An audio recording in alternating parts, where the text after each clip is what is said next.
तो स्टूडेंट्स, हमारा टॉपिक चल रहा था जीवों का वर्गीकरण। जीवों के वर्गीकरण में बताया था हमने विटेकर ने 5 जगत में जीवों को बांटा। उसमें 5 जगत में मोनेरा चल रहा था विशेष रूप से, पहला जो जगत है जिसमें एक कोशिकीय प्रोकैरियोटिक कोशिका वाला जीव आते हैं।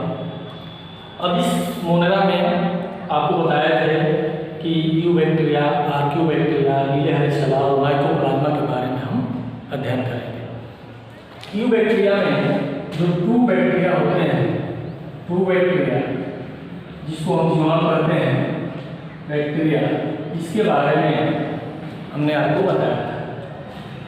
ये 2 बैक्टीरिया सत्य बैक्टीरिया अर्थात वे बैक्टीरिया जो सामान्य वातावरण में पाए जाते हैं, सामान्य स्थिति में, अनुकूल स्थिति में पाए जाते हैं, उनको हम कहते हैं यूबैक्टीरिया।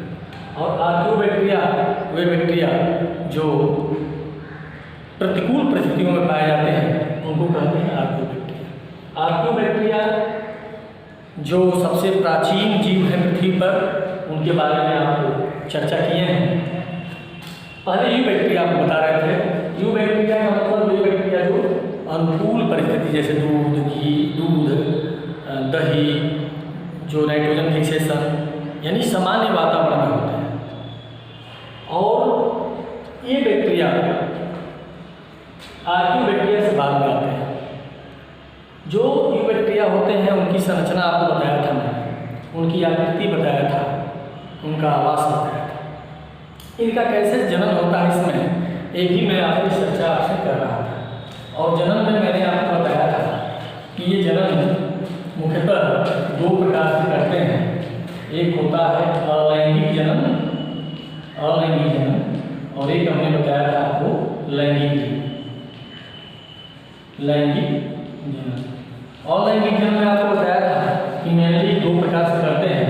एक जो होता है द्विविभाजन, वह विभाजन ये 2 भागों में जीवाणु बढ़ जाता है, या अनुकूल जब स्थिति होती है, वातावरण अनुकूल होता है, तो इस जीवाणु उसका 2 भागों में बढ़ करके 2 जीवाणुओं का निर्माण करती है। दूसरा जो हमने बताया था कि ये जीवाणु इंडोस्पोर अंतःबीजाणु, ये अंतःबीजाणु का निर्माण करते हैं। अंतःबीजाणु का निर्माण करते हैं कब? जब प्रतिकूल परिस्थिति होती है। प्रतिकूल परिस्थिति में जीवाणु के चारों तरफ मोटी भीति बन जाती है, अपने को इंसिस्टेड कर लेता है, सुरक्षित कर लेता है, उसको कहते हैं अंतःबीजाणु। अनुकूल परिस्थिति आती है तो वह जीवाणु एक जीवाणु का निर्माण करता है, इसको कहते हैं। लैंगिक जन्म में आपको हमने बताया कि 3 विधियों द्वारा होता है। एक संयुग्मन होता है। संयुग्मन में क्या होता है कि 2 जीवाणु एक साथ जुड़ते हैं, जैसे एक जीवाणु है, दूसरा जीवाणु है, और इस जीवाणु का डीएनए इस जीवाणु में प्रवेश कर जाता है। एक जीवाणु का डीएनए दूसरे जीवाणु में प्रवेश कर जाता है, इसको कहते हैं संयुग्मन। दूसरा आपको हमने बताया था पारक्रमण। पारक्रमण क्या है? पारक्रमण ट्रांसलेशन। इसमें क्या होता है, एक जीवाणु का डीएनए दूसरे पर जाता है, किसकी सहायता से? ये आपको बताया था विषाणु की सहायता से। एक जीवाणु रोधी विषाणु होता है, उसकी सहायता से ये डीएनए इसका टुकड़ा ले देता है और फिर उसमें आकर के पहुंचा देता है। एक जीवाणु से दूसरे जीवाणु में इसका डीएनए का टुकड़ा यहाँ पहुंचाया, एक विषाणु पहुंचाया जिसको जीवाणु रोधी, इसको कहेंगे पारक्रमण। और एक होता है स्थानांतरण। और इसमें हमने बताया था कि एक जीवाणु का डीएनए या आरएनए दूसरे जीवाणु में स्वतः संपर्क में आने से इसमें प्रवेश कर जाते हैं, यानी बिना किसी वाहक के जब एक जीवाणु का डीएनए दूसरे जीवाणु में जाता है, इसको कहते हैं स्थानांतरण। ये 3 विधियां हैं जिसके द्वारा लैंगिक जन्म जीवाणु करते हैं। अब आगे हम देखते हैं पोषण कैसे होता है। एक टॉपिक पोषण के बारे में देखते हैं कि जीवाणुओं में पोषण कैसे होता है। तो जीवाणु में पोषण कैसे होता है, आप देखें। पोषण न्यूट्रिशन कैसे होता है, तो जीवाणु में आपको जानकारी होगी कि जीव 2 तरह से पोषण करते हैं। एक करते हैं स्वपोषण होता है, स्वपोषी करते हैं इसको, और एक होता है परपोषी, ऑटोट्रॉपिक स्वपोषी, हेटेरोट्रॉपिक स्वपोषी। ऑटोट्रॉपिक मतलब वे जीव जो अपना भोजन स्वयं बना लेते हैं। तो ये जीवाणु अपना भोजन स्वयं बनाते हैं और ये दो प्रकार के हो सकते हैं। एक को कहते हैं प्रकाश संश्लेषी और एक को कहते हैं रसायन संश्लेषी।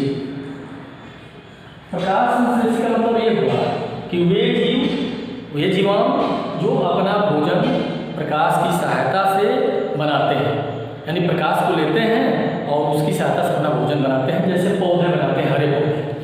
और इसमें आते हैं क्लोरोफिल होता है, जिसको कहते हैं दो क्लोरोफिल होता है, क्लोरीडियम क्लोरोफिल और एक होता है क्लोरोफिल और एक होता है बैक्टीरियोफिल। इस क्लोरीडियम क्लोरोफिल और इस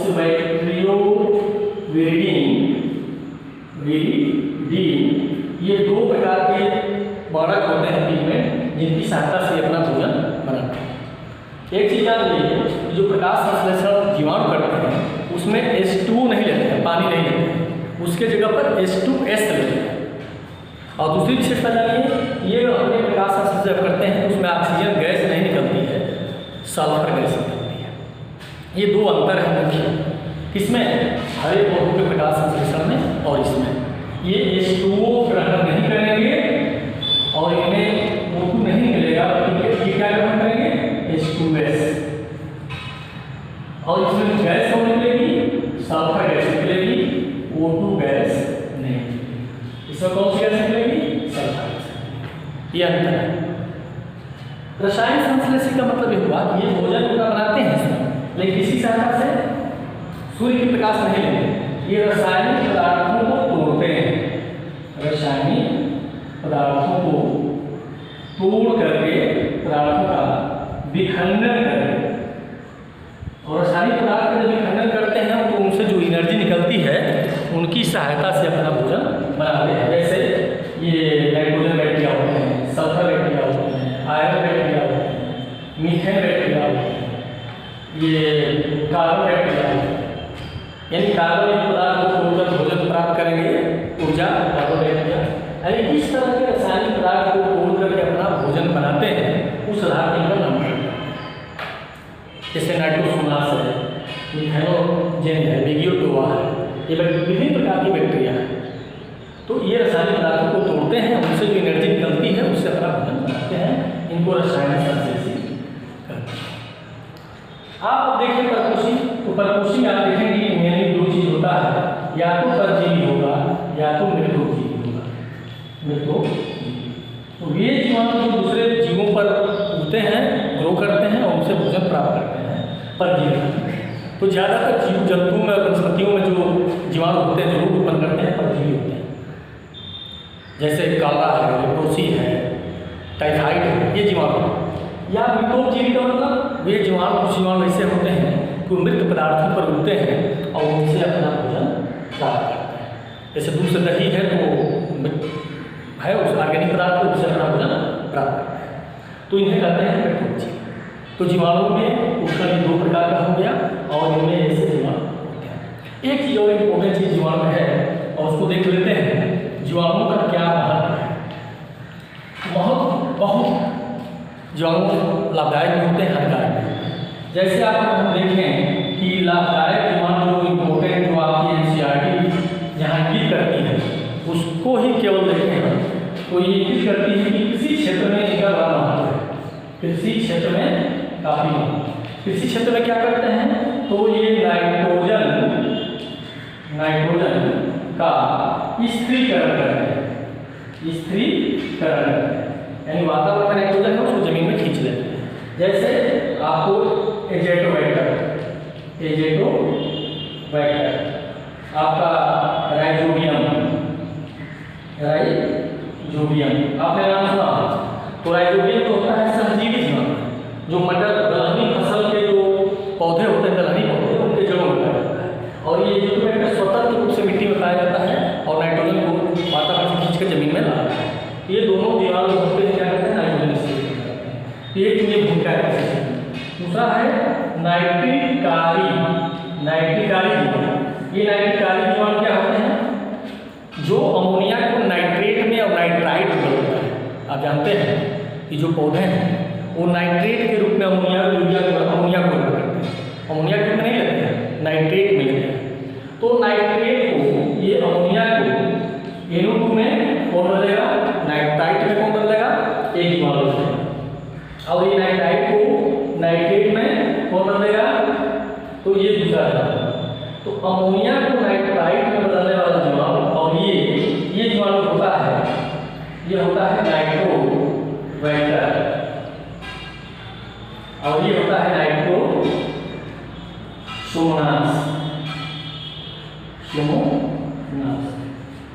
तो नाइट्रोसोमोनास और नाइट्रोबैक्टर करते क्या है? अमोनिया को नाइट्रेट में बदलते हैं। ये दोनों भूमिका है, नाइट्रोजन स्थिरीकरण, और ये दोनों बहुत ही इंपॉर्टेंट कैरेक्टर है जो कृषि क्षेत्र में होता है। इसके अलावा आप देखेंगे तो डेयरी में भी इनकी बड़ी भूमिका है। क्या है भूमिका? तो डेयरी में आप जानते हैं लैक्टोबैसिलस।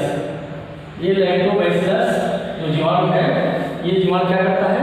दूध को दही में बदलता है। दूध को दही में कौन बदलता है? लैक्टोबैसिलस। इसी प्रकार से लैक्टोबैसिलस की कुछ जातियां हैं जो दूध को पनीर में बदल देती हैं। तो दूध से दही बनाना है, दूध से पनीर बनाना है, ये कौन करता है? तो बैक्टीरिया करता है, लैक्टोबैसिलस। यहाँ आप देखेंगे तो इसके अलावा ये जो बिवरेजेस हैं, इसके अलावा जो जीवाणु हैं उनका एंटीबायोटिक में बड़ी भूमिका है। कई ऐसी दवाइयाँ हैं जो जीवाणुओं से बनती हैं, एंटीबायोटिक है जो जीवाणुओं से बनती है। जैसे सबटिलिन है, बैसिलस से बनता है। तो जीवाणुओं से डेयरी में दूध से दही, दूध से पनीर, लैक्टोबैसिलस, या एस्टोबैक्टर है। ये एस्टोबैक्टर क्या करता है? तो ये सिरका बनाता है, शर्करा से सिरका बनाता है। आप जानते होंगे शर्करा से सिरका, शर्करा से सिरका, उसको एस्टोबैक्टर करता है। तो दूध से दही या शर्करा, जो चीनी का गुड़ गन्ने का रस होता है उससे बनाते हैं आप सिरका, ये बैक्टीरिया का रोल होता है। इसके अलावा आप इसका लाभ है कृषि क्षेत्र में, ये जीवाणु काम करते हैं। ये दूध से दही बनाते हैं, दूध से पनीर बनाते हैं, ये सिरका बनाते हैं। इसके अलावा बायोगैस प्रोडक्शन जो होता है उसमें भी आप जानते हैं कि बायोगैस गोबर गैस में जीवाणु भी भाग लेता है, मिथेनोजन होते हैं वो भाग लेते हैं। हानियाँ भी बहुत हैं, और हानियाँ क्या हैं कि जितना आप रोग जानते हैं, टाइफाइड हुआ, निमोनिया हुआ, कालरा हुआ, इसके अलावा लेप्रोसी कुष्ठ रोग हुआ, ये जितने रोग हैं ये सभी जीवाणुओं से होते हैं। सिफिलिस हुआ, गोनेरिया हुआ, ये जितने भी रोग हैं ये सभी रोग किससे होते हैं? जीवाणु जनित हैं, जीवाणुओं से होते हैं। और पौधों में भी कई ऐसे रोग हैं जो जीवाणुओं से होते हैं। तो जीवाणुओं से पौधों में और जंतुओं में बहुत सारे रोग भी होते हैं, मतलब उनसे हानि भी है, और जीवाणुओं से हमें कई लाभ भी हैं। अतः जीवाणु बहुत ही उपयोगी और नुकसानदायक दोनों आप कह सकते हैं कि जीव है। तो इसका दोनों तरह से महत्व है, ये हानि भी पहुंचाते हैं और ये लाभ भी पहुंचाते हैं।